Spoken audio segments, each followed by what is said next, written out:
Hey,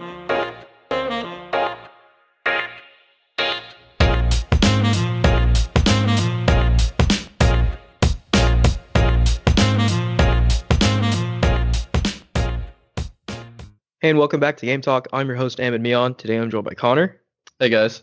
and Mike. Hello. And we are back after a semi-long hiatus, just a few weeks there. And this is our first episode in a post-next-gen world. So the PlayStation 5 and Xbox Series X have been released. And before we talk any more about that, I will just say that today's video component of the episode is Ghost Runner. So please check out the YouTube version of this podcast to see that. Okay, so with that out of the way, I have myself a PlayStation 5. I have been playing the crap out of this thing, and I have a lot to say. I've been watching some videos on Xbox, but I'm obviously not as qualified to speak on Xbox as I would be if I had a console, but... Yeah, I don't know anybody who has a Series X yet. Well, I know one person who won one from Taco Bell, but I don't know them well enough to have heard anything about it. Yeah, I mean, but just judging by impressions and such, like, everyone seems to be quite pleased with just, next gen as a whole right now, at least the launch. Yeah. And certainly speaking from a PlayStation 5 perspective, and just to get the negative out of the way first, yeah, you get your launch day issues, your launch, like, I've had more crashes than I believe I did on PS4. Really? At the same time frame, yeah, for sure. Actually, they're all specific to Call of Duty, so that might be a COD thing. It might just not be patched properly. I see. I don't play console games a whole lot, but just hearing about crashing on a console just blows my mind because that just didn't used to be a thing. That didn't used to be a thing, but these things are basically just PCs now. I know, but like, I don't know. I feel like a game should not ship with a crash in it. Like, it really shouldn't. You want to tell? I mean, on PC you're dealing with all this different hardware and stuff, but when you have one hardware spec, and like, honestly, like a game, there's not a lot going on in a Call of Duty game. Like, what's crashing there? There must be a memory leak or something. Like, it must be because the crashes I experienced were in the campaign, not even like. See, that's just terrible. That's just really shoddy workmanship, in my opinion. Like, if you can't get something to work without crashing on a console, you cut it. Like, that's just insane to me. So, not to harp on that for too long, but I did want to point out that this is indicative of maybe a larger issue. I've seen lots of reports of, launch day PS5s failing, launch day Xboxes failing. And, that's kind of par for the course. I think there's always it's a small percentage, but a notable percentage of launch units are defective, and it really sucks for the people who get them at launch and have that. And that's not even like it's not even that they launch a revision usually, right? It's just the first batch usually isn't that good. Yeah, I mean, as their manufacturing pipelines get more solid, like these defects go away. But I just wanted to shout that out because it is an issue and people have been affected by it. And I can't imagine, like, if I got a PS5 and it broke after like 2 hours, I would be very, very upset. Yeah. So that out of the way. That's always happened. Yeah, that's always happened. Though I will note, it seems more prevalent this time, but I also feel like it may be because it's 2020 and, everyone can instantly post a video to YouTube or comment on it on a tweet or something. And granted, that was there in 2013. It's just like, social media has fully exploded now. So I feel don't know how much of it to believe anymore either with all this console war baby crap. Like, yeah, that's always been there too. But again, it feels worse this time. But I just feel like I could see some, like, it wouldn't surprise me at all to find out that some of these people having crashes were like pointing a blow dryer into the air intake or something to overheat it on purpose or something. Yeah, but like, of course there have been legitimate crashes too and legitimate hardware failures. Yeah, but I totally saw somebody on Facebook saying that they weren't going to buy the new Series X because they heard that they were starting fires because of that stupid vape rumor. But I didn't think anybody would believe that. It looked so fake. No, but, like, I mean, that's coming from me, somebody who knows video games and knows computers and stuff. Yeah. somebody else just saw a picture of an Xbox giving off smoke, and that's scary to somebody who doesn't have any idea. This was somebody saying they didn't want to buy it for their kids because of that. Yeah, that's unfortunate. Like as with most things, like in 2020, fake news is a problem that affects gaming as well. Like obviously doesn't really matter too much for gaming, but it's a lot. Fake news has always been a huge problem in gaming, though, because it really has. Originally because of the language barrier, because a lot of games came from Japan. True, yeah. Remember the whole Mew under the truck thing? Yeah, that was fake news. But anyway, next gen console launch. I agree, Amit. Everything I've heard's been pretty positive. I think just comparing this to the Xbox One launch, which like I didn't really care about the PS4 at the time. I wasn't really following that a whole lot. Mm-hmm. But I followed the Xbox One launch just because of how angry everybody was about it. Oh yeah, what a different time. Yeah, and like looking at this launch compared to that one, like it's a huge you can look at an Microsoft. Xbox One and say there's nothing to play on it, but that's small fries compared to everything that went wrong with the Xbox One. Like you can look at an Xbox Series and say there's nothing to play on it. Yeah, just correcting you there. Oh, did I say One X? Yeah. Yeah, well, that's a mistake I'm going to be making for the next 10 years. So yeah, thanks, Microsoft. Thanks, Microsoft. Yeah, but okay, so let's dive in a little nitty gritty.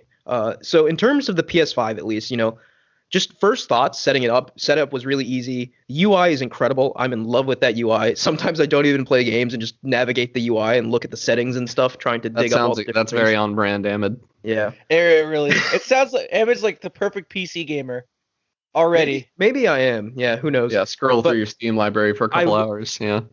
One pleasant surprise, though, is when I looked at my profile and looked at my games, lo and behold, not only does it give me the play times for my PS5 games, all of my PS4 games have their play times logged there too.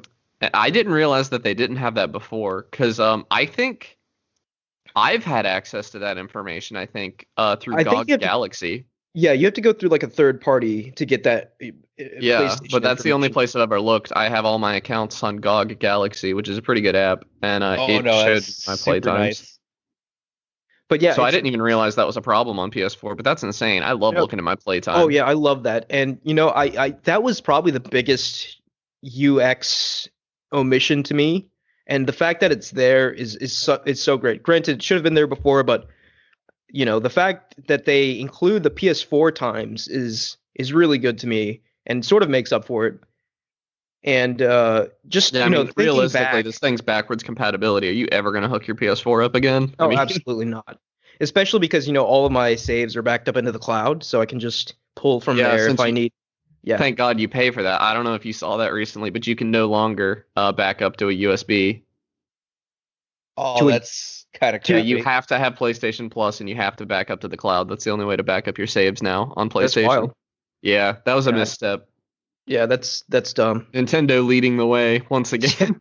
God. But so that first weekend, so as you guys probably know, I took Friday off to enjoy my console. So Friday through Sunday evening, I put in 31 hours into the PS5. Into what? What game? Okay, so I guess Demon's Souls is pretty meaty, but I'm thinking. I've logged all my playtimes for my various games. So in total, up to this point, I put 42 hours into PS5 games. Okay. And I'll list them out as follows. Assassin's Creed Valhalla, 8 hours. Demon's Souls, 9 hours. Spider-Man Miles Morales, 7 hours. Call of Duty Black Ops Cold War, 12 hours. You 100% in Miles Morales, huh? No, I'm not even done with the story yet, actually. Oh, really? I heard the story was 4 or 5 hours long if you just went through it. I mean, I'm doing some side stuff, but I don't really understand that time frame. That doesn't seem right to me. But Astro's Playroom, 5 hours, and Sackboy: A Big Adventure, 1 hour. Yeah, you're probably not going to get a whole lot more out of Sackboy there.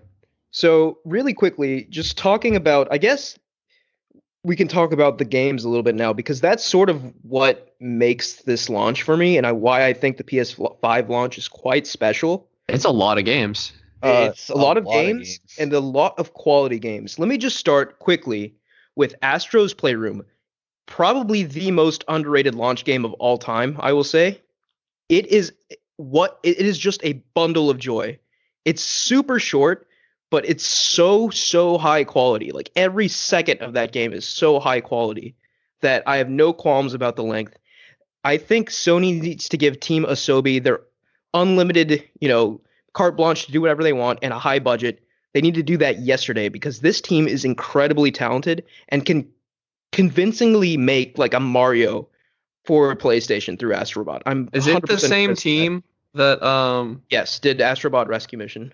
Yeah, I think Astrobot's really going to turn into the PS5 mascot. I think they really are going to play that up this time because like during PS4 the look of Astrobot didn't make a whole lot of sense to me as like Yeah. a mascot, looks like which is a what it felt like PS5. they were trying. Yeah, he looks Yeah. like a PS5. Or Yeah. more realistically, a PS5 looks like him. He came first, Yeah, no, and he's nowhere near as ugly. that's it's true. But what's funny is the first time we kind of saw a hint of this design was with, I believe, PSVR itself. And Astrobot actually existed before PSVR. But Really? It's interesting to think, yeah, because I think Astro had a demo game with the PlayStation 4 as well, but it was nowhere near as, well made or as robust as Astro's Playroom. But I've seen a lot. Astra's Playroom is probably what I've seen most out of the PS5, and I love the fan service in that game. oh, it's done so well. It could have easily been cheesy and like, oh my god, this is just PlayStation, bragging. I saw a little robot But it's Dante from Devil May Cry, and that was the cutest thing adorable. ever. Yeah, it's adorable. It's really clever. Like these developers make it seem like this is why I compare it to Mario so much because Mario is it seems effortlessly good and quality. I'm getting those same vibes from Astrobot now. It's just such a joy to play. And I Aesthetically, think it reminds me a lot of Mario Galaxy too. Like just I agree. the water in it looks very Galaxy-esque, and really just the color choices in general. And I say that in pure praise. That's not plagiarism. Colors are right. Yeah, the color palette is beautiful, and I think the thing about this game, obviously, just from a purely game design perspective, it's brilliant. The levels are really great. And so for people who don't know, Astro's Playroom, it's a free game with the PS5. And the whole premise is it takes place within your PS5, right? And there's 4 sort of worlds you can explore in any order, and they correspond to different components of your PS5. So there's Memory Meadow, SSD Speedway, Cooling Springs, and GPU Jungle. The GPU That's really jungle. stupid. And each of those 4 are divided into 4 levels. So there's like, a respectable amount of game there, right? But the game itself and the levels themselves are so much fun and so high quality and remind me so much of Mario. But the thing that truly makes Astrobot special is that it highlights what, in my opinion, is the defining feature of the PlayStation 5, which is the DualSense controller. This thing is the real deal. There were a lot of impressions, before the PS5 came out saying that, like this thing is revolutionary, it's incredible, and like obviously you can't really know for sure unless you try it yourself because like, gaming journalists tend to get hyped and stuff and tend to overhype. I just want to point out, I heard this was in a video about a Mario update, a Mario 3D All-Stars update, but somebody was so happy that they were able to use their GameCube controller in Super Mario Sunshine, they said, it's the best controller. And then he said, well, until the DualSense. Yeah. No, Like, I feel that insane. way 100%. My favorite controller of all time was the GameCube controller. I've been very vocal about the fact that I've always thought Xbox had a better controller than PlayStation. That includes the DualShock 4. I thought, Xbox's controller blows that thing out of the water. The Easily. DualSense controller is the best controller I've ever held. Like I hate holding my DualShock. I think it was a downgrade from the PS3 DualShock, although I love the DualShock 4. The PS3 yeah, DualShock I is disagree bad, with though. that. I think the DualShock 4 is better than the DualShock 3, but the DualSense blows everything out of the water. I'm telling you guys. I believe it. I've strongly considered buying one for my PC. They've already implemented Steam support for it. Yeah. Oh, have they really? Yes. I think it might be beta. And I believe it technically has access to all the features because I think all the major features except for the trigger capacitative triggers. Is that what it's called? Basically, yeah. Yeah, every feature except that was already in the Steam controller to some extent. So all the stuff, it's just no games ever used it because it's the Steam controller, you know. How good were the haptics in the Steam controller though? Were they like Extremely good. You could okay? people went online. There were people who used the Steam controller haptics to play music. Any song you've ever heard or any sound you've ever heard come from a Steam controller is actually the haptics. That's really impressive. Yeah. But so the DualSense is similar, right? So like when Astro's running, like for example, on metal versus on glass versus on snow versus on sand, all of that feels different through your controller. Yeah. And you never got any of that on the Steam controller, which was kind of disappointing, but not surprising. The Steam controller's haptics were used more to make it feel less terrible to rub your thumb along a trackpad. Uh-huh. Okay. But the reason I bring that up is I'm hoping the DualSense, games that come to PS5 and PC, I'd love to see them keep their DualSense support on PC. I think it's really exciting because developers, at least now, do seem excited about DualSense features, right? So I've played a host of first-party and third-party games at this point, and for games like, for example, Call of Duty uses the haptics so well. Each Really? gun feels completely different. Each gun, based off its real counterpart in real life, has a different level of resistivity for the trigger. As you're shooting the gun, you can feel the bullet exit the bullets exit the chamber on your trigger finger. Like you can feel the tap tap tap huge. of the gun That is in your absolutely finger. huge. So it's just a whole new level of immersion, right? For the longest time, video games have had three components of immersion, right? We've had rumble for touch, visuals for visuals, and audio for hearing, right? And obviously visuals and audio have been prioritized for the longest time, right? Well, after basic rumble, like no one really took that to the next level. But with DualSense, touch is now just as valid of a feeling in games as your eyes and ears. I'd argue Nintendo huge. took it. Nintendo elevated it with HD Rumble, but they say what you're saying. elevated it with HD Rumble, but it's nowhere that was a close to half the step. jump now we're seeing Yeah. with these haptics. So Call of Duty is just one example. And obviously, like, it's up to the developer to implement these features. I will say Assassin's Creed, barely anything. It basically just feels like I'm playing a regular game, which is a little disappointing. Well, Assassin's Creed's not really a next gen game. It really It's isn't. a cross-gen game, yeah. Yeah, it's far more it's far more previous gen than next gen in my opinion. Like, I've been playing it on my PC and I really like it actually. I'm enjoying it quite a bit. Yeah. Yeah, I mean But I will say, yeah, sorry, go ahead. it's not a next gen game though. It doesn't do anything groundbreaking at all. It's a by the numbers Assassin's Creed game. Yeah, but just to wrap around again on Astrobot, the haptics are best implemented in an Astrobot, which makes sense. I think Sony really wanted an Astrobot to be a showcase for the DualSense. And I think, especially now that this game's out and Astrobot's has gotten great reviews and people are loving it too, just like it seems like everyone's playing it because it was free. I think this is setting up a Sobi team to be one of the next big players, and I really hope they get their shot. Because I might have to buy a PS5. Astrobot Rescue Mission, it was great, but no one really has VR, right?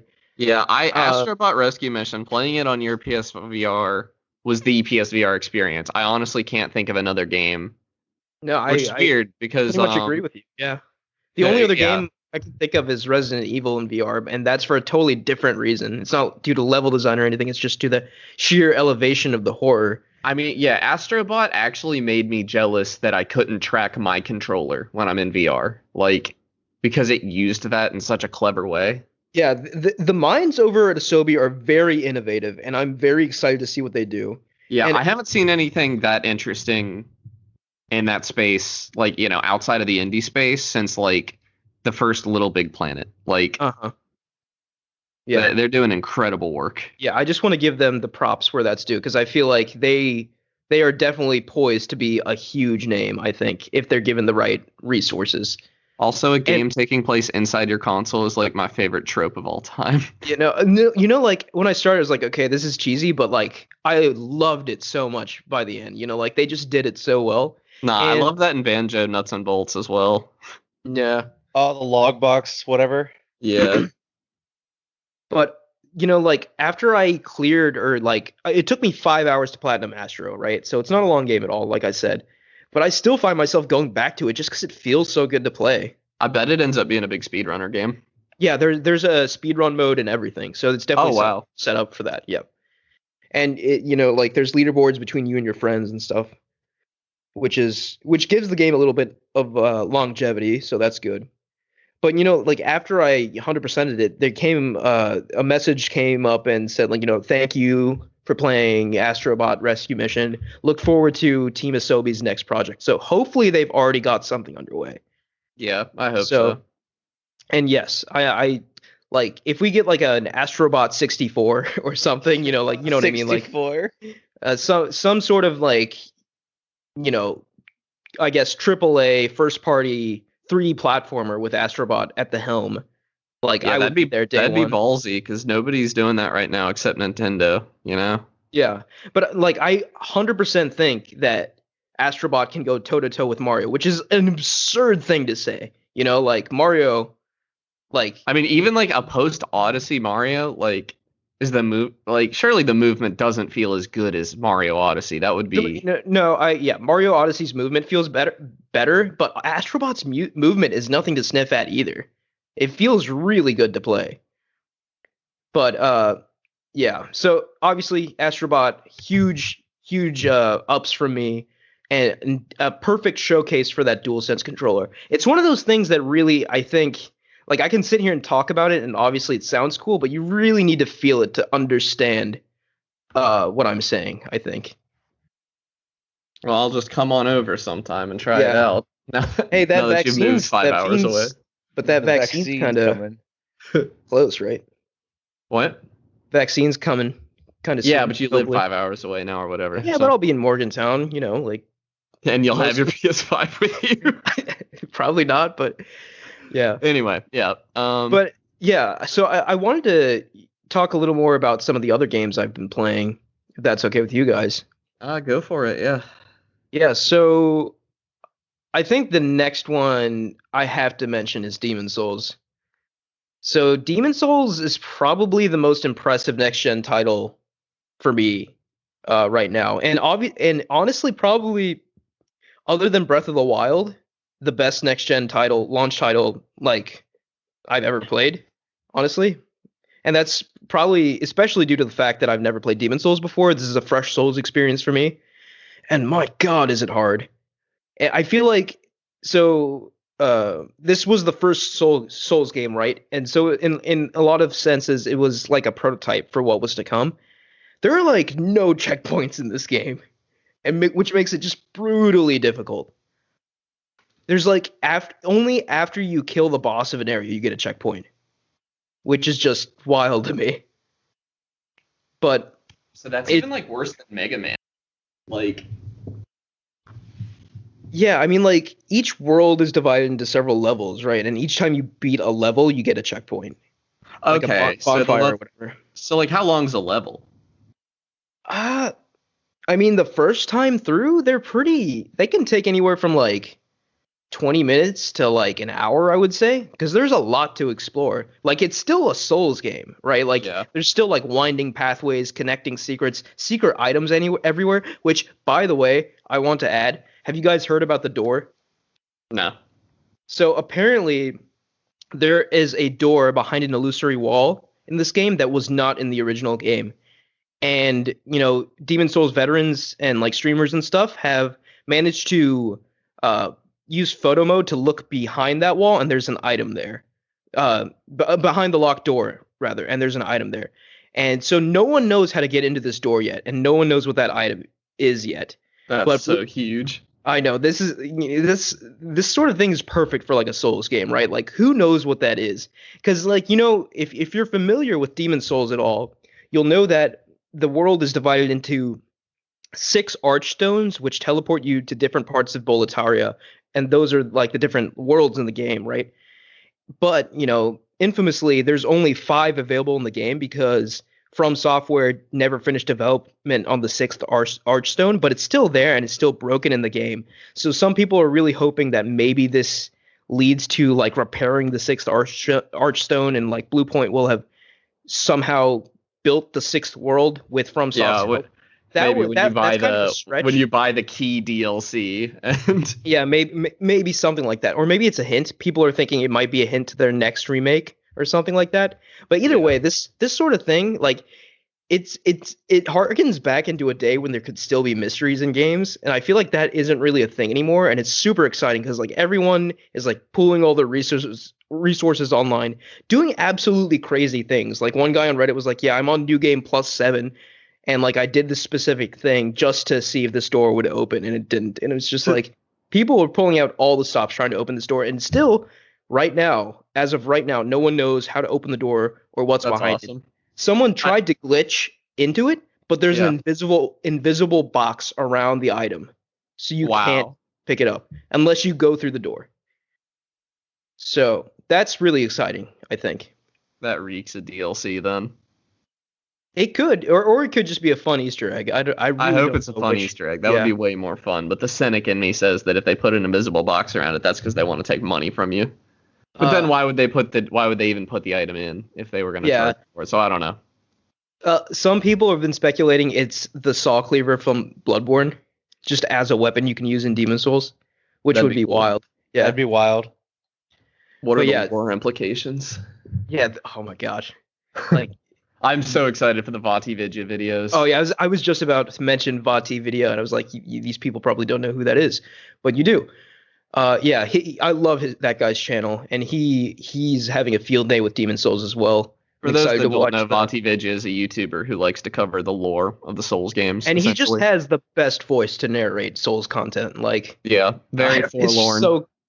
So appropriate. But yeah, like, just sort of talking more on the visual side of things, this game is such a looker. You know, it's a smooth 60 FPS, and just the level of fidelity and like the just quality of the assets, just walking through this world feels so good. And it's one of the few things that truly feel next gen. You know, like Astro felt next gen for the controller. And by the way, the haptic controller implementation in Demon Souls is absolutely insane. If when you swing your sword often in Souls games, like it clangs against a wall because corridors are tight, you can feel the metal clanging against the wall. And that feels different from when you attack an enemy and cut through flesh. Which sounds a little morbid, but like cutting through flesh feels different than cutting against metal. And just stuff like that, like, so again, like those haptics, just taking that immersion to the next level. And by the way, sorry, I just forgot to mention this, and I have to bring it up really quick. In Astro's Playroom, there's one level where it's raining, and you can feel each individual raindrop. Like, it's just so impressive. Like, Astro like pulls up an umbrella, and you can feel each raindrop hit the umbrella. It's just stupid, like how insane that feeling is. But anyway, I just wanted to bring that up because I forgot to mention before. Demon Souls, back on that. Is the hub world as comfy on PS5 as it was on PS3? Because Demon Souls has always had my favorite hub world of all the Souls games. Yeah, I don't know if "comfy's" the right word, but like I do like the Nexus. It. Yeah, the Nexus is really. I think it's really well done, and like it just looks fantastic. Like, I'm sorry, but like I have to keep mentioning graphics, but this game just looks so good. Yeah, I don't know if "comfy's" the word I'd use, but it's definitely got that like mysterious Souls vibe to it. I remember when I was watching Demon Souls playthrough in anticipation for Dark Souls.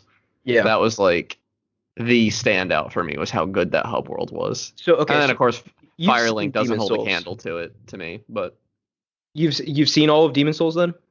No, I watched it probably the first 3 levels maybe, and I know you can do the levels out of order, so right. I'm currently stuck on the Flame Lurker boss. I don't know if you guys know who that is. I don't. No idea. But I watched this in 2011. Okay. So. But I will say another big thing I have to mention for this game, the score has been completely reworked, right? So the themes from the original are still present, but now it's been scored with a full orchestra rather than like MIDI. And it just that's sounds excellent. So good. Like, the first time I walked in the Flame Lurker lair, and like the little cutscene for the boss like played, and he appeared and his music started up, I felt such a rush of adrenaline. Like I knew I was a dead man walking, but like it just felt so incredible. Like all those things at once, the visuals, the music, just And you knowing you're still haven't beat this boss? no, I haven't beat him. Yeah. But it just like the first time I encountered him was like this I'm 100% going to die and I'm just going to try and like figure out his move set during this fight. And I was right, like he wrecked me.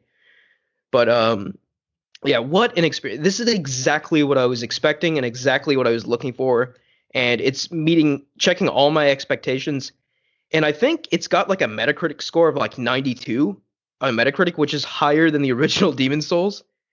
And I think that in part is just I want to give like a testament to how good Bluepoint is. Like Bluepoint is so good at their game, which is like high quality remakes. Like they showed us before with Shadow of the Colossus, and they're showing this now again with Demon Souls that they're really the best in the business when it comes to remakes, I think. I have not played any of their remakes, but I believe you. Yeah. I think Toys for Bob gives them a run for their money, but yeah, they're good as well. I mean, like I don't have an attachment to Crash, so wait, no, they did Toys for Spyro, Bob right? was Spyro. Okay, The Insane Trilogy was alright too. I don't remember who made it, but I haven't finished that. Yeah, the Spyro remake was very good, but I think this Demon Souls remake might be the best remake ever. Like just in terms of the polish it got, like the visuals, the music, and the haptics now as well. It's just so impressive on so many levels. Yeah. But that brings me to, I guess, the next game, Spider-Man Miles Morales. Ooh. So obviously, like this will probably be the most popular PS5 game. Spider-Man's a huge deal, Yeah. and the game is really, really good. Like it picks up directly after the story of Spider-Man on PS4, and I think in terms of next gen-ness, right, the haptics are okay. Like not as good as Astro or Demon Souls. Like it's cool because like the resistivity has been altered on the triggers to feel like when Spider-Man shoots his web, it feels like that. I don't know how to describe that too well. It's like there's like almost no resistivity until you reach the very end of the pool, and then there's a little bit, so it feels like that web shooting out. Very hard to describe, but it's there. But again, the haptics aren't as impressive as the other two games I mentioned. But like the story's great, and I'm loving it so far. Like Miles Morales, obviously it's the same engine as the previous Spider-Man game. He plays a lot like Peter Parker, but he does have his own unique things, his own unique abilities, and even swinging through the city as Miles feels slightly different because he's got his own flair when he swings. Yeah, I've heard that his swinging feels better than Peter's. I think it does. Yeah, I think it does. I'm not quite sure why, because I haven't played the original Spider-Man in a while, but like I remember it. Like obviously the swinging in the original Spider-Man was fantastic, and part of the reason why that game was iconic. But I do think this game, just based off of my impressions with it, has improved it slightly. See, the more and more I hear about Miles Morales, the more I don't really think I'm gonna pick it up, because the more I'm reminded of what I just didn't really love about Spider-Man on the PS4. So like, I think I'm probably gonna pass on this one. Yeah. So what are you referring to? It's hard to put my finger on it. I mean, obviously the stealth sections that everybody hated, but like where you played as Miles and where you played as MJ. Yeah. Thankfully, that's not in Miles Morales. Yeah. It's just Spider-Man throughout. Which those sections were bad. I agree. I don't know. It just didn't. I don't know. I just felt like Arkham, but not as good to me. I don't know. I get that. I just think the biggest selling point to these games is just swinging through the city, and that feels so good. And like I feel like that's the core of what Spider-Man needs to be as a game. And if you nail that, you have a good Spider-Man game. Yeah, I think it's a great Spider-Man game, but I remember I went out and I bought a PS4 largely because I wanted to play Spider-Man. Yeah. And then I ended up playing Uncharted instead because I just didn't care that much about Spider-Man. Yeah, I mean, don't get me wrong. Spider-Man is a solid like 8.5 out of 10, which is fine. Like not every game is going to be a masterpiece. Like, yeah, on my scale, it's like 6.5 or 7 probably. So that. Yeah. You know, If you ask me, like Demon Souls is a masterpiece, and I think a really. must play if you have a PS5. Would you say that Absolutely. about Astrobot too? Yeah, Astrobot's a must play. You have to play Astrobot if you get a PS5. Yeah. Yeah, Um, there's no way I get a PS5 and I don't play Demon Souls. That would be insane. yeah. Yeah, Demon Souls and Astrobot, yeah, they make this launch for me for PlayStation. Like they make it incredible. But yeah, just sort of getting back to Spider-Man, one thing I did want to mention in terms of next gen features, and something I haven't really experienced until this game is ray tracing, right? So ray tracing has been around for a while for, high-end PC gamers, but this is really the first Yeah, time we PC see it. gamers. Yeah, this is really the first time we see it on console. And so it's basically the first time I've really experienced it not through like a horrible YouTube video, right? Yeah, I feel like ray tracing is one of those things that like once it's been compressed for a YouTube video, it might as well not be there. Like Exactly, yeah. Like it never really dawned on me how good this looked until I actually experienced it myself. And like you made a really great comment in our chat earlier today, Connor, where you said like ray tracing is best in most games for cities, right? And I yeah. fully agree with that. Like the New York in Miles Morales, with all of the windows reflecting their environment like perfectly, looks absolutely stunning. Like the city in this game, due to the ray tracing, looks incredibly next gen to me. It looks like something that could not have been done before. And I'm excited to see that this is just the beginning, right? Like this is a launch game and the ray tracing already looks this good. And we already know that like developers get better at using these technologies throughout the gen. It just gets me so excited to see where Yeah, I we can't go wait to from see what here. Naughty Dog does with it. Yeah, my God, like if Miles Morales can look this good with Yeah, ray when they tracing, re-release The Last of Us 2 with ray tracing in a year. Oh, yeah. I can't wait. That's when I'll finally play it, maybe. But yeah, that's kind of all I wanted to say about Miles Morales, and that kind of leads me into another point, and I think I'll move into COD from here. So again, with PC features, right? Ray tracing. This was my first time experiencing ray tracing through PS5, right? Another first time experience for me was my first 120 FPS game, It's life-changing, isn't it? and Oh, it was unbelievable to me. Like like obviously I can tell the difference between 30 and 60, but I was always thinking like, okay, like will I really notice the difference between 60 and 120? And I Oh my God, absolutely yeah. did. I Yeah. absolutely 100% did. It just feels like butter. Like the smoothness of the game can't really be described. Like you have to feel it. Yeah, Um, the only reason I think it maybe was a weird call to put 120 FPS on a console is that 60 FPS isn't going to feel good to you anymore. Like I mean, it'll feel okay. Like so I don't know, like maybe I'm just weird, but like just to like mess with myself, I guess.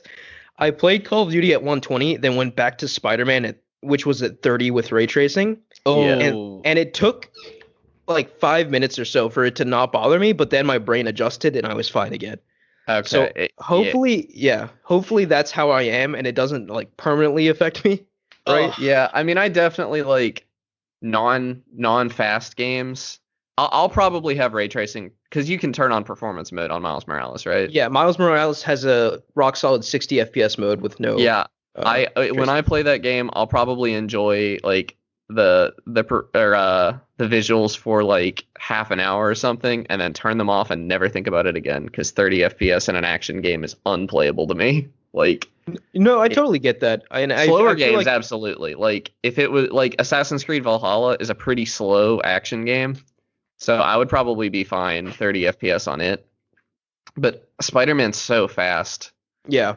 And I did dabble with the 60 FPS mode, and it feels incredible. Like I have to say, but just the fact that this is my first experience with ray tracing, I was like, I have to just have that on. Maybe my Yeah. mind will change later on into the generation. But that's another great point to bring up. Miles Morales is the only video game on PS5 I've played so far that has been 30 FPS. Everything is 60 plus, which Yeah. is huge to me. Like I didn't think we'd be here, honestly. Like I But it's thought, also the only one with ray tracing, isn't it? so Call of Duty can have ray tracing, but that brings it down to 60. Really, Call of Duty runs at 60 with ray tracing. That's impressive. Yeah. But Because my like impression of next gen, based on looking at the hardware that it's based on, which I'm going to talk about in a minute, is that you're either going to get, 4K 60 or Probably 30 FPS 4K with ray tracing. I think that's highly accurate. Yeah, I think, Yeah, like, like and with Call of Duty, I do think it looks probably worse than Modern Warfare did, like just graphically. And yeah. that may be in part due to the fact that they're devoting these extra resources to high frame rates or, like the ray tracing implementation. I don't know. But, like I don't really care. Like just the feel of the game is so good at 120. Like I'm excited. Like I hear that the Devil May Cry Special Edition will also have a 120 mode and that Neo is getting a free next gen upgrade as well and it will also have 120 and that's super exciting to me. The only Uh, thing, this is what kills me about these next gen consoles, though. They're starting to introduce these options. And, like, my question is, could Miles Morales have run at 60 FPS at 1080p? Because, like, Maybe. why not? Like it can run at 60 FPS at 4K. well, with ray tracing on, I Oh, mean. with ray tracing? Yeah, that's probably it And could, honestly. that would have been what I would have picked. Like, I absolutely would pick 1080p You know, ray tracing it's HDR 60 FPS. it's incredible that you bring that up. I think Devil May Cry Special Edition has one of these options. I think it has a 1080p ray tracing 120 FPS mode. I'm Yeah, almost and that positive it does. is that's the thing that kills me about consoles is that like it's never really bothered me that much before because they haven't started to allow options at all. But now that they have these limited options, I'm like, well, like, I value ray tracing and I value frame rate. I don't really care about resolution that much. Yeah, I think as we get these more advanced visual technologies, I think increasingly resolution is probably the least important one. Yeah, I agree. I mean, 4K. So when I'm sitting at my monitor and it's like 1080p or 1440, I'm right next to that and I see the difference. But when Right. I'm sitting on my couch looking at my TV, and my TV is 65 inches, it's pretty big, but like I can see a difference between 1080p and 4K if I'm looking at a still image.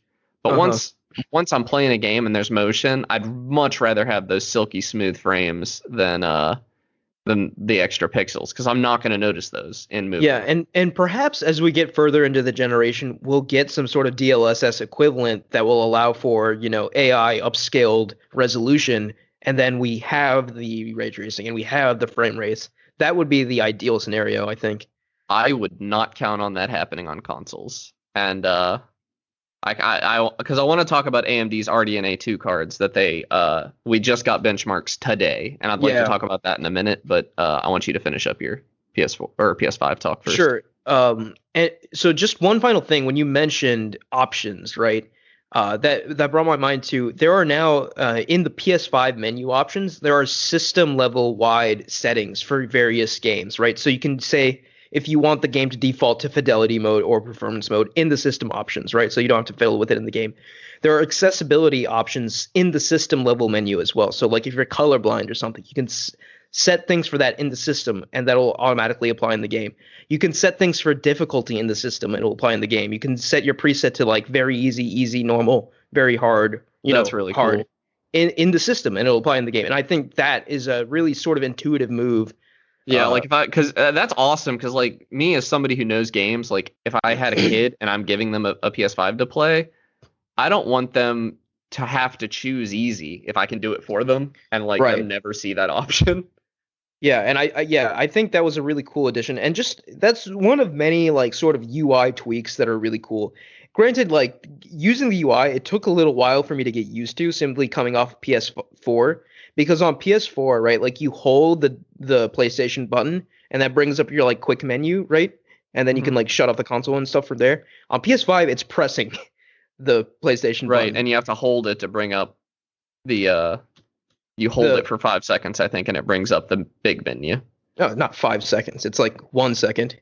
Oh, really? Okay. Yeah, it's like it's I hyper had quick. heard in a review that I watched that it was like much longer than it used to be. So No, it's absolutely instantaneous. I have no idea what you're talking about. no, no, you press it and it brings up the small menu, but if you hold it, it'll bring up the actual like it'll take you to the home menu. Right, but if you hold it for like a second, it brings Okay. up the full menu. It's super snappy and quick. That's one thing. Another thing to mention about the PS5 menu versus the PS4 menu, which was extremely sluggish. Like it took like 30 seconds for your trophy list to pop up or something like that. I have never checked my trophies, so I Well, did not right. know that the PS4 menu was sluggish. Oh, Yeah, the the PS4 PS4 menu does feel sluggish. It sucks, honestly. but PS5 menu so snappy, extremely snappy. And I guess that brings me to my last point for the next gen sort of features, which is the SSD, right? So we've heard a lot about the SSD, and we've actually seen some interesting comparisons between, Xbox's SSD, the PlayStation's SSD. But I will say, from what I've experienced, especially for first party games, right? Like COD and Assassin's Creed Valhalla are kind of slower, but still like eons, like leagues faster than last gen, right? But like talking about Miles Morales and Demon Souls and Astrobot, we're talking like, sub 5 second, sub 3 second load times. It's just stupid. Like it's so fast. Sorry to interrupt you. I just tuned out for a second because I'm pretty sure this enemy just made a JoJo's reference, and I'm Oh no way! I'm really? recovering. Yeah, I heard Yari Yari Days, and I'm out of it now. That's awesome. Yeah, I love JoJo. I'm lost now. But yeah, that's sort of yeah. Sorry, go ahead, Connor. The other thing I've noticed about this gen, more on the UI side of things, is that like I think this is really going to be the gen of accessibility. Because just maybe this is an Ubisoft initiative, but like firing up Assassin's Creed Valhalla, immediately impressed. Like it gave me my like subtitle options and everything, all that before a moment of cutscene, before a moment of gameplay, all of that. Because I'm so used to like firing up a game and immediately hitting the escape key to bring up my options menu. I will say I think The Last of Us Part 2 trailblazed that feature, because ever since that game came out, I've been seeing more and more of that. Like before the game even starts, set your accessibility stuff. Yeah. And obviously, The Last of Us Part 2 hailed for its insane accessibility options. I gotta wonder how much of an impact Game Maker's Toolkit had on that, because he's been championing that for like 2 years now. I think that, well, hopefully he had a big impact, because like I think this is a great thing. Like obviously it's like for I'd people love who to it see doesn't a little affect more cooperation, because Xbox has done some incredible things on that front too. Their adaptive controller. Oh yeah, that's incredible. Yeah, is that what it's called? I'm pretty sure. Yeah. Anyway, like, that thing. I know what you're talking about. I hope you can plug that into a PS5 and use it, because like. I hope PS5 makes. I don't think you will be able to plug an Xbox controller into the PS5. I hope PS5 makes their own like adaptive DualSense controller. See, I think it would make so much more sense for them to collaborate on that, I think, because it's such a complicated thing to do and get right, and Xbox has done it so well. Uh-huh. Yeah, but, I mean, it would be good, but I doubt that there's you can't make you can't make an adaptive DualSense, because the thing itself doesn't really have any like haptics or anything. Or buttons. Like the adaptive controller is mostly just something you plug other peripherals into, I believe. And didn't it have like it had like huge buttons, right? Maybe we're thinking of different things. I think it has it has huge buttons and stuff, but the key feature was that you could, for the first time, like people who needed special inputs could plug them into a console. Okay, yeah. And I thought it was an actual like, so it is an actual controller, but I didn't realize you could like plug other controllers into it. That's exciting. Yeah, that's the thing. And like that was huge. That was a couple years ago. And it was also like super interesting. Like you can open the box like with one finger or something. Like they thought of everything on that thing. Yeah, and like I do think this is a very promising trend we're seeing. Like games before the game even begins show you your accessibility options, so you can set it and go from there. For the people it doesn't affect, like us, like it's nothing. You just like. I'm not going to say it doesn't affect me. I'm turning those subtitles on.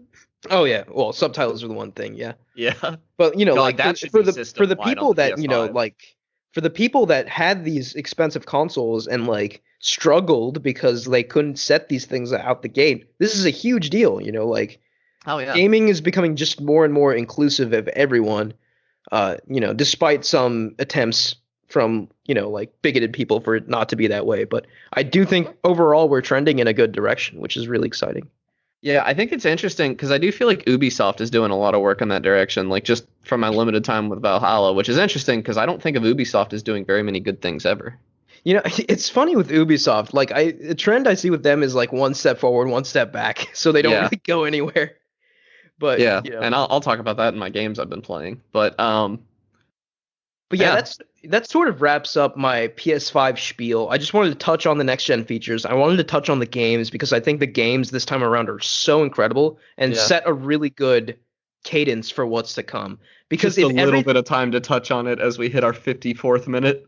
I mean, there's a lot to say, you know. But like I will just say if Sony maintains this momentum, I think like especially with what they have scheduled for 2021. PlayStation's going to be in an insanely good place. Obviously, like I really doubt that God of War is actually going to make 2021, but we'll see. But yeah, so Connor, what did you want to bring to the table here?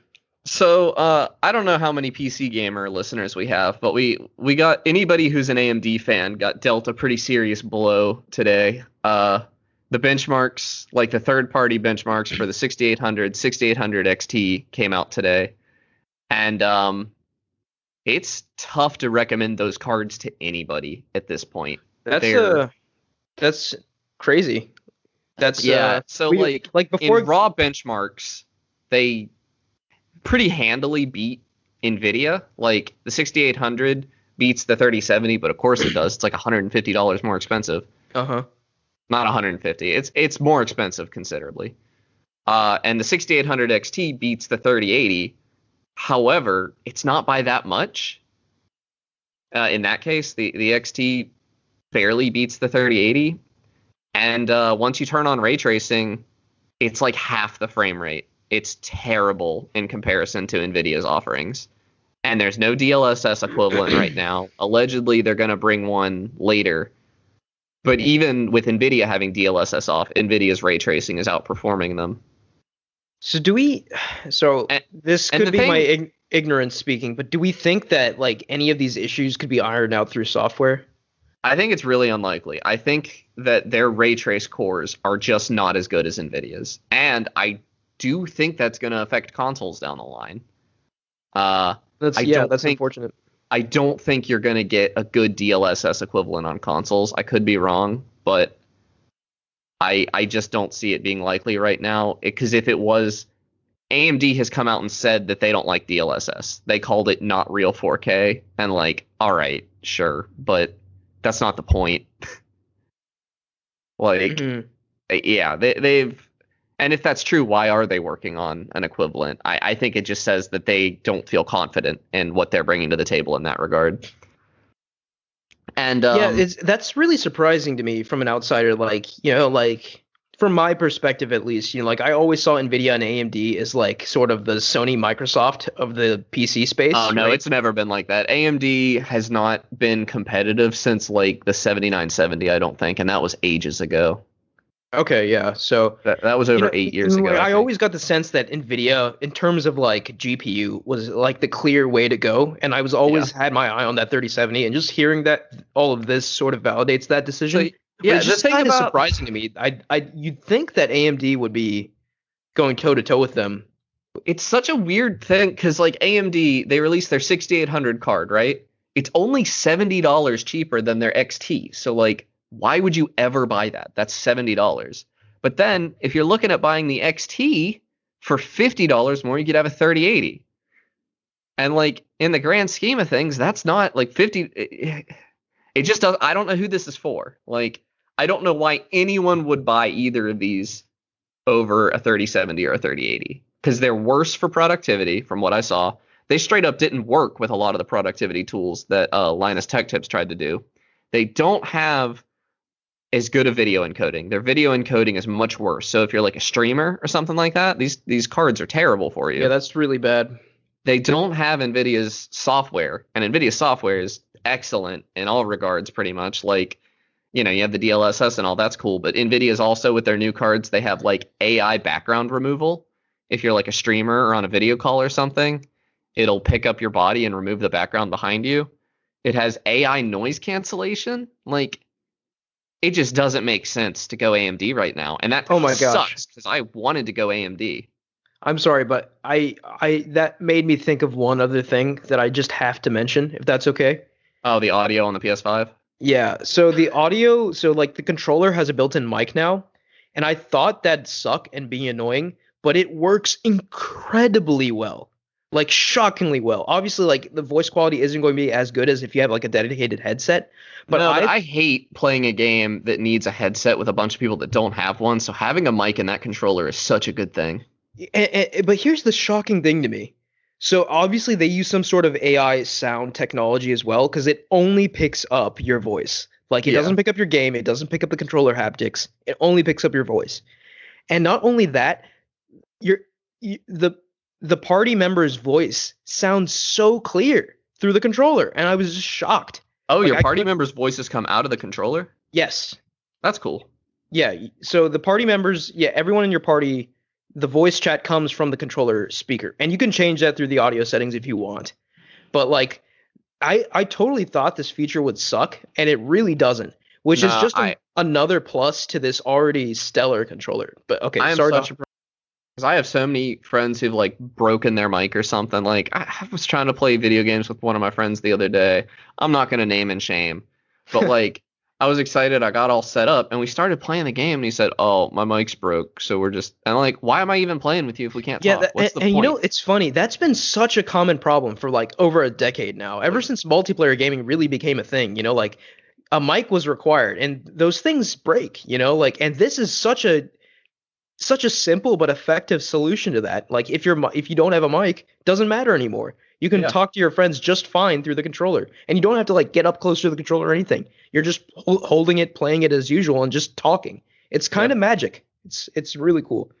Okay, sorry to hijack that. I just wanted to mention that. No, 'cause you that's fine. I'm pretty much done with my talk. It's pretty much just like the only reason to buy an AMD card right now is because they're probably going to be easier to get your hands on because they're also not as good for cryptocurrency mining as Nvidia's right now. Yeah, that's kind of a shame to hear. I wonder, like it's just hard for me to really.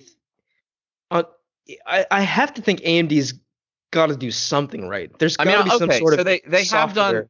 they've Yeah. done one thing right, and that's the gamer who thinks ray tracing is a meme and doesn't trust DLSS. Yeah. If you are that gamer, then AMD is ahead right now and a little bit cheaper. That 6800 But- XT looks really nice right about now. Yeah, I guess, but like I ray don't know if tracing's anyone who nice. thinks eyes and doesn't, anyone who looks with their eyes and doesn't have weird biases is gonna see the obvious. Well, there are a lot of people who don't like DLSS and would pick frame rate over ray tracing, and that person. Okay, so maybe because that just sounds ludicrous to me. Can you explain to me why you wouldn't like DLSS? A lot of people just don't like 4K upscaling. They want an authentic 4K image, and I DLSS see. has Okay. been imperfect in a couple of games.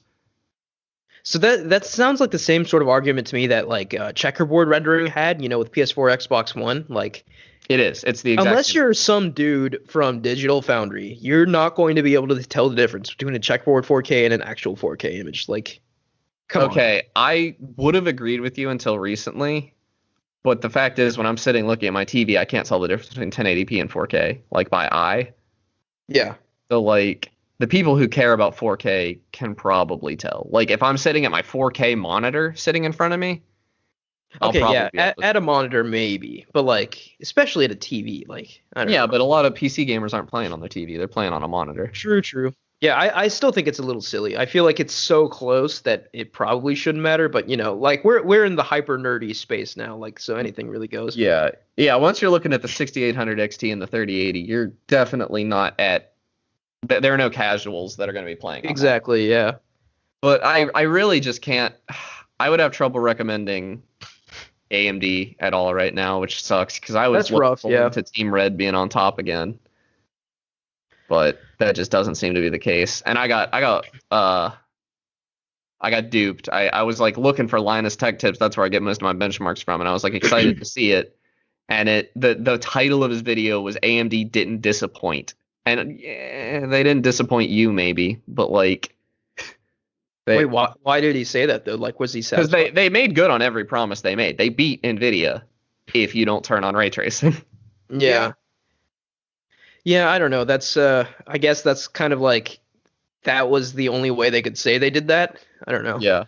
And then there's still the fact that the 6900's coming out $500 cheaper than a 3090 with similar performance. That card actually it justifies its existence probably if you don't like ray tracing. But who's really going to spend $1,000 on a Yeah, graphics exactly. card? That's like even like out of the hardcore, that's like the hardcore of the hardcore, you know? Yeah, it's just kind of crazy. I mean, you're probably going to get okay performance with ray tracing on a 6900, but I don't know. I will not be getting an AMD card, and that is kind of a bummer. Yeah, and 'Cause I I'm will gonna have be to sit around and wait continuing my search for a 3070 to complete my PC build.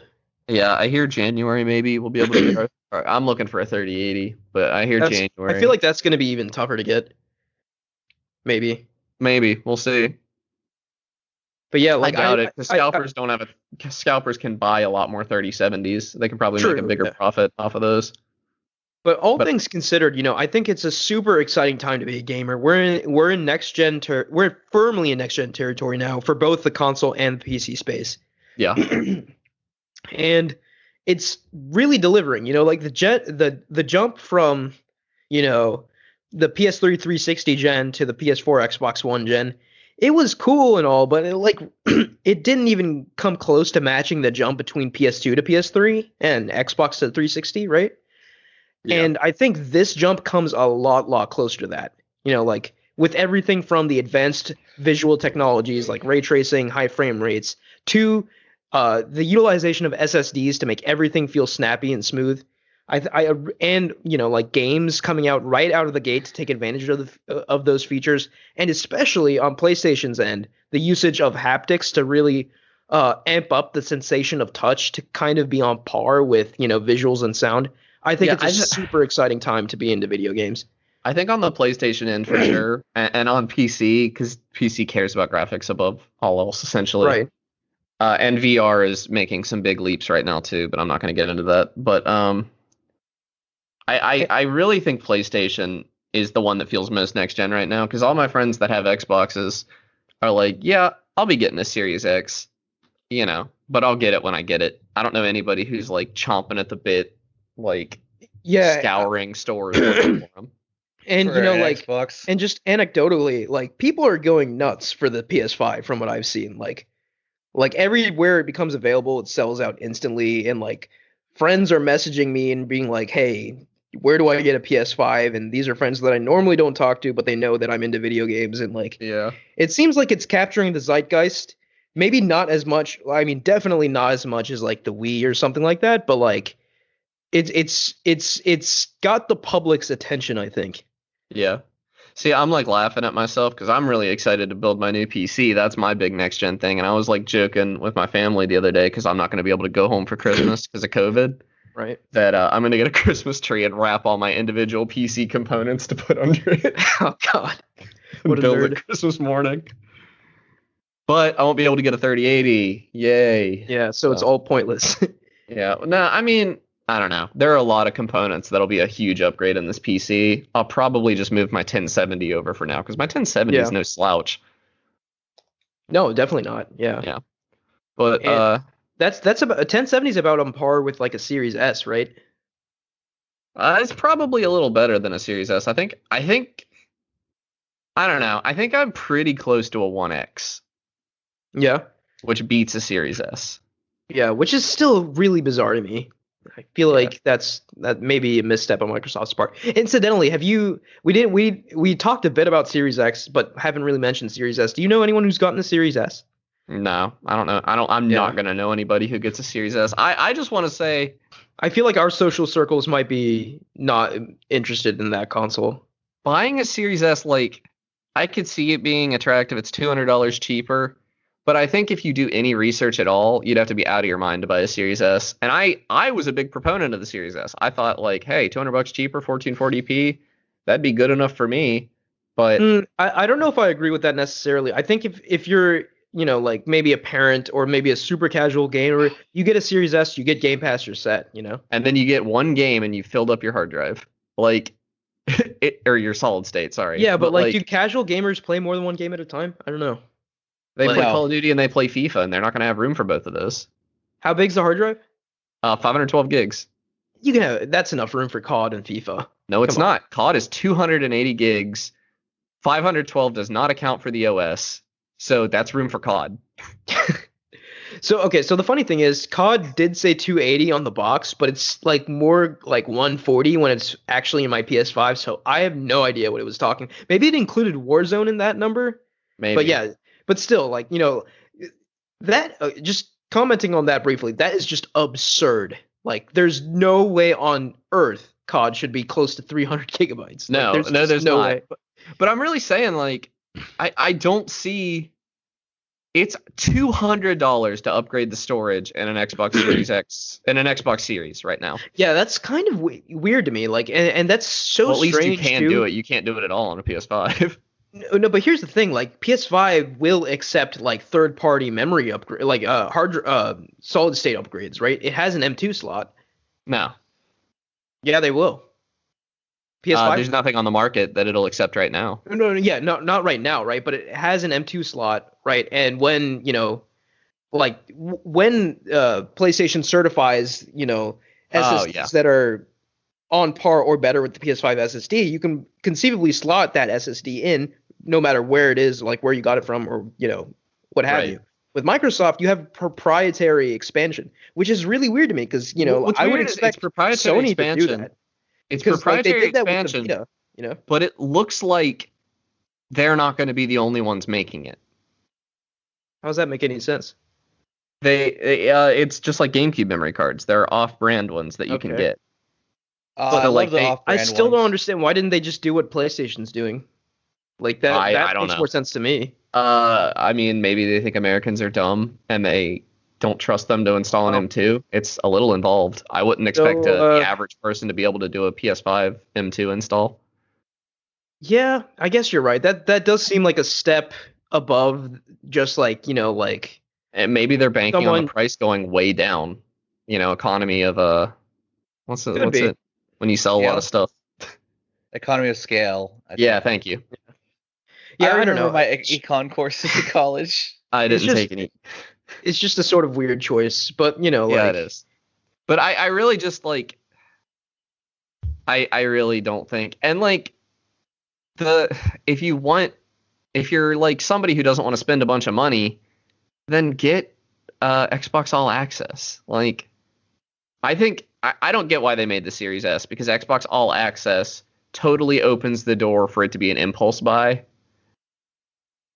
And yeah, I don't know. I think from Xbox's perspective, they really were just trying to capture two markets, right? The hardcore market and the casual market, and they made a console for each. In their minds, I think that's what they were doing. Maybe. And I just marketing wise, that mindset. I've said that before, but I kind of agree with you. I think I'm more sold on the Series S as a concept that you are, but I do think that I think Xbox marketing is really going to go into full force, like Microsoft marketing, and really sell Series S to regular families that don't listen to this nerdy show. Maybe. I definitely, this is anecdotal as well, but I have heard anecdotally again that the Series S is still in stock everywhere. Really? Yeah. Yeah. Nobody cares. I did hear that makes sense. Yes, Nobody Series in X that casual demographic was itching to buy a next gen console on launch either. I mean, I have heard anecdotally that Series X and PS5 is sold out everywhere. It's impossible to get one of those things. Yeah. Which always an exciting time, I think. That's like the one time I'm happy to live in Morgantown, because I can drive to some small town's Target and pick up whatever's impossible to get a hold of. Yeah, honestly. I've done that a few times. I remember when in Morgantown, when the SNES and NES classics were impossible to get a hold of, they were always in stock in the Target in Morgantown. Yeah. Yeah. Perks of living in a small town. Yeah. One of the few. I think we're ready to move over to games we've been playing. I think I think just I think we skipped Amit this week. I've given you everything. So do you want to go first, Mike, or me? Sure. I could talk more about Ghost Runner because I gave it the first 2 levels impressions last time, and the game has completely changed since then. I believe that. I liked the first 2 levels. I played that demo after you praised it so much.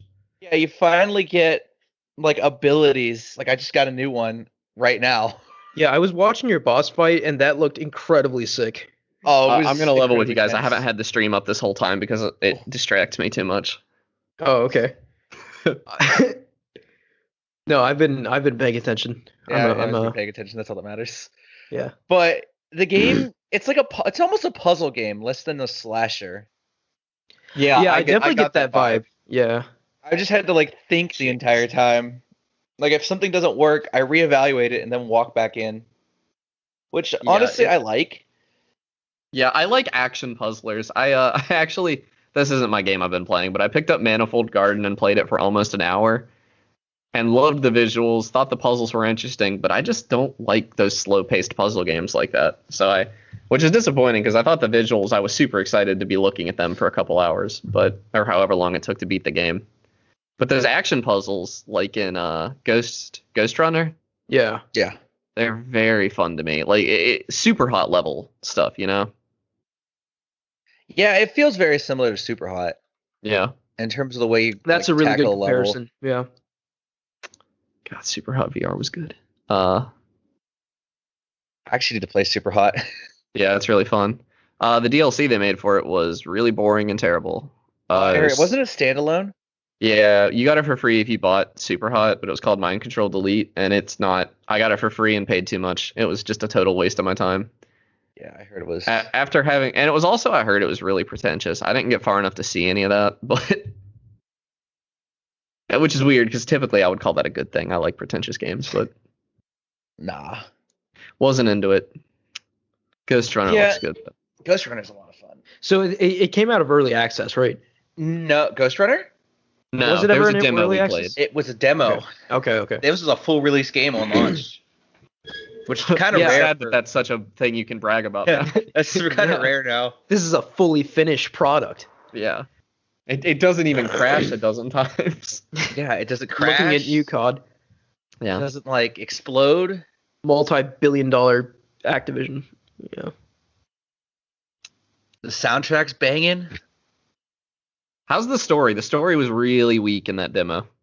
Well, it's kind of Dude, you're a background. cyborg ninja running around cutting off heads. What do you think the story is going to be? The story Oh, no? kind of lies in the background.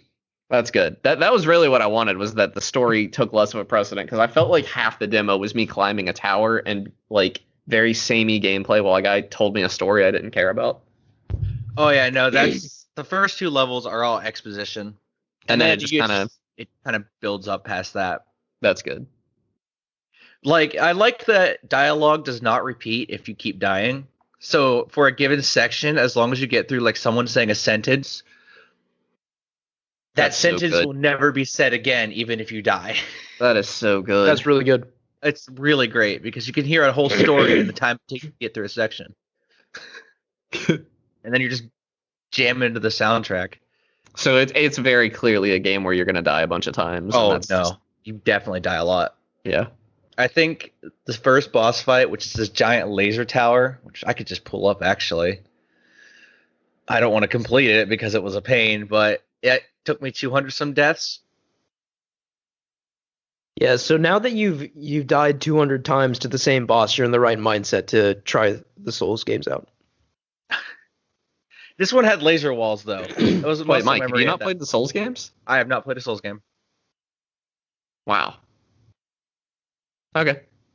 Yeah, and like it's funny, just kind of speaking to that a little bit. It's funny, like we see the Souls games obviously as like some sort of like, pinnacle of game design, like they're huge big deals, but like to a lot of people they've never touched one of these things. Like so like yes, they're popular, but like in the grand scheme of things they come nowhere close to something like COD or even Spider-Man in terms of popularity, I think.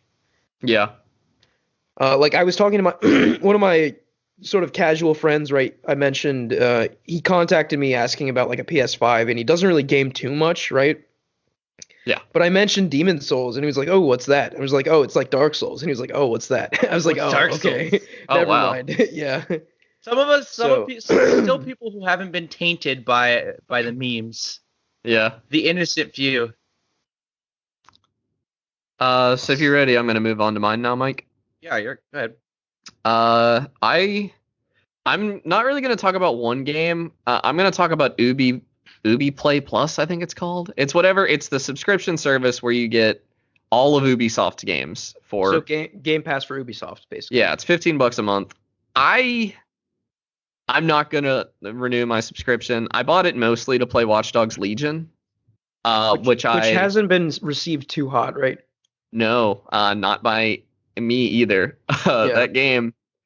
I think part of it is that the performance isn't very good, which makes it difficult for me to sit through knowing I'm gonna have a new PC soon.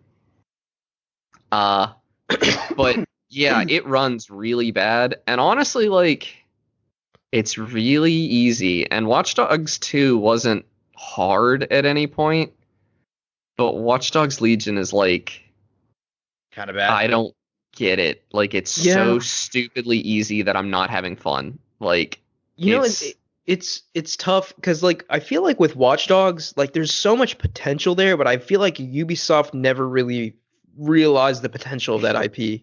It's seriously bad. Like, I'm maybe 5 or 6 hours into the game, so like I'm not in baby easy mode anymore. I shouldn't be. But like in Watch Dogs 2, I felt like I was really cool and did really well if I could finish a mission without ever stepping foot on the premises. Like if I was able to like hack my way through everything and never actually go in. In Watch Dogs Legion, I feel like an idiot if I did have to do that. Like, because like there are so many missions where like some computers and stuff you need to physically interact with, which means either you get your character or a spider drone to that thing. And so many of those missions have a spider drone sitting next to the computer already, and you can just like hack that and then you're done. Like you didn't do anything. It's lame. So common. And there's like all these missions where they act like the challenge is like you need to get to the roof, but one of the first things they make you do is recruit a construction worker, and construction workers can summon a construction drone that you just climb on top of and ride to the roof. Like, I feel like if you're actually engaging with any of the systems in this game, then you have optimized the fun out of it already. Like, I'm thinking maybe if I just stopped doing that and played it as a shooter, I'd have more fun, but I don't know. And it's that also totally like, defeats the purpose of that gets rid of what makes Watch Dogs unique, And like, I feel like they also super defeat the purpose of having the recruitment system, because there are special missions that are always available to you that end with recruiting a super character that's like better than somebody you can just find on the street. So why would I ever recruit people I just find on the street? You ask. Well, there's permadeath in the game, which I have turned on because I wanted to increase the difficulty a little bit. I've lost one character. It's not. You have to turn it on. I thought that was just permadeath is not setting. on by default. No. What? That was the whole premise of what they showed us. Like your character dies and it switches to another one. That happens, but because they go to the hospital for a while or they get arrested for a while. If you have permadeath off, but I have permadeath on. I have lost one character, and it was not to the game. It was because I was goofing around and accidentally dropped a box on them from a construction drone. Okay. God. I have never lost a mission. And that didn't even count as a loss. It just put me in a new character, and then the mission ended. And I was given a success. Like, it's just not... It's so close to being really fun, I feel like. But, like, I don't know. There was all this fun stuff you could do in Watch Dogs 2, where you, like, unlocked these new cool hacks and stuff. And in Watch Dogs Legion, those hacks are still there, but they're individual to a recruit. But what that means is overall, you just feel way less powerful. And as a result of you being less powerful, everything's easier because they can't count on you having any one ability, I guess. I don't know. It's just lame. It's super lame. And I almost feel like the only way I'm going to enjoy this game is by playing as the worst characters, which are also the least fun because they don't have the cool stuff. I don't know. Have you played as the grandma yet? What? The grandma. Have you played as the grandma yet? Yeah, I've played as the grandma, and it's just kind of, I don't know. The novelty's there, but it's stupid. Like, I saw a couple characters walking around the street that had, like, chronic flatulence or something, and, like, the downside was that they would be noticed really easily when you're trying to be stealthy. Okay. And there are a few missions where I've had fun. It's just that there have been so many missions where these blunders have been so frequent that, like, I don't know. They outweigh it, especially when I'm doing like what I'm doing, which is renting the game. It makes me like really notice every flaw as like, I'm not gonna rent this game again. Mhm. However, that said, I would recommend Ubisoft Plus if you like Ubisoft games, because I was able to drop Watch Dogs, and for my same $15, I'm playing Assassin's Creed Valhalla, which I like a lot. Like, Yeah. it's not, it's not an incredible game. I'd have never paid $60 for it. I'd have felt incredibly ripped off if I did that. It's but like, it's comfort food in my opinion. yeah, I it's think. absolutely something you sit back. It's like a movie that you don't care about. You just put it on in the background almost and turn your mind off and Yeah. watch the movie play.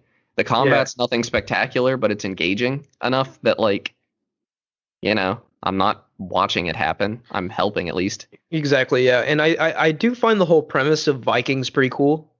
I do find that cool. I will move into games I've been playing as Valhalla now. I like Valhalla.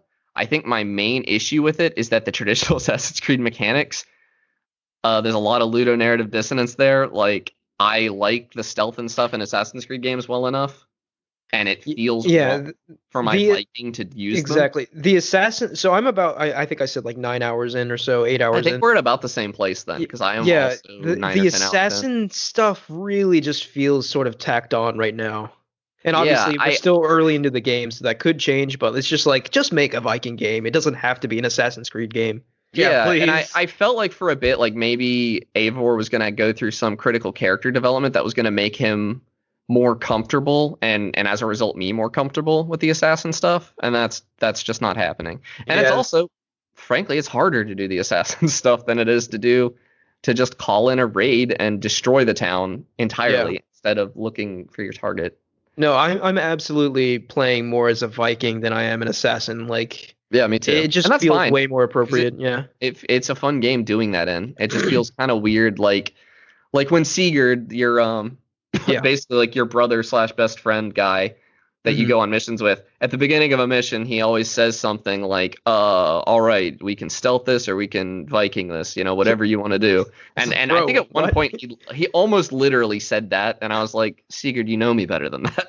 Like, Sigurd, Sigurd, you just got back from like raiding and pillaging all across England. Like, what? Yeah, what do you think I'm gonna do? Like, but that's okay, because it's a better game than Watch Dogs Legion so far. It also, I heard you saying that the game was fairly poorly optimized and stuff, but like, maybe that's true. Series X, it runs buttery smooth on PS5.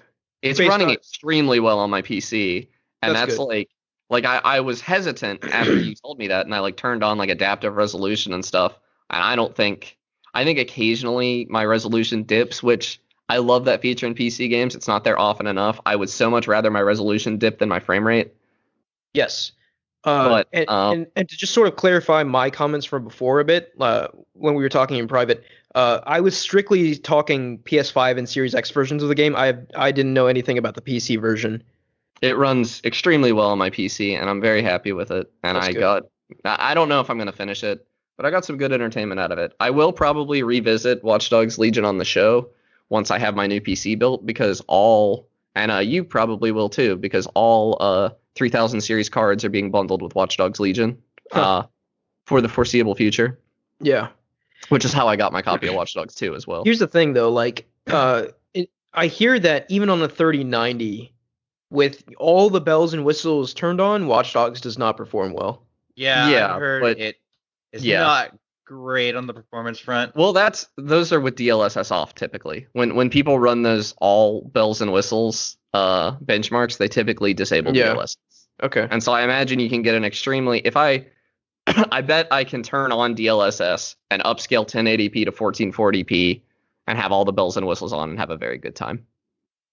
Yeah. And barring that, I can upscale 720p to 1080p and not care and just play it on the TV. Like, I really think I'm going to have I don't know. I want to give that game a second chance, but right now the performance is what tips it over the edge into not being worth my time right now. Yeah. Yeah, and again, like I will say, like I always wanted Watch Dogs to be more than it is, because I really do feel like it has untapped potential, but it doesn't really seem like Ubisoft is realizing it. I would love for an almost Deus Ex level Watch Dogs game, because it really does have immersive sim elements, and it just wastes them. Like, the hacking stuff is super fun. It could be a lot more. Like, Because I feel like they've fixed the problem I had in Watch Dogs 2, where it felt terrible to kill people because it felt like something the characters wouldn't do, by introducing characters that absolutely would kill. Like, they don't have a problem with it. Because, you can play as whoever you want now. The problem is now I feel no urge to kill anybody because it's so easy not to. Yeah. So I just don't. I don't know.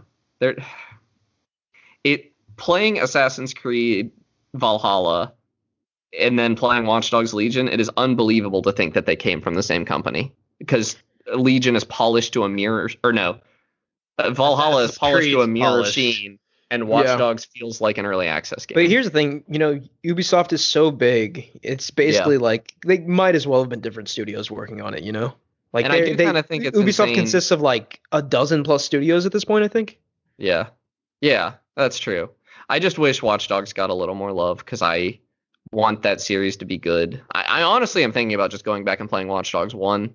It didn't receive terribly good reviews, but I have a feeling I'll like it more than Legion. Yeah, I think 2 is the best of the 3. 2 is the best, yeah. Yeah, but yeah. Which is sad, because 2 was just good. 2 was just good, yeah. In my opinion. I think Mike was more warm on it, but I was pretty warm on it.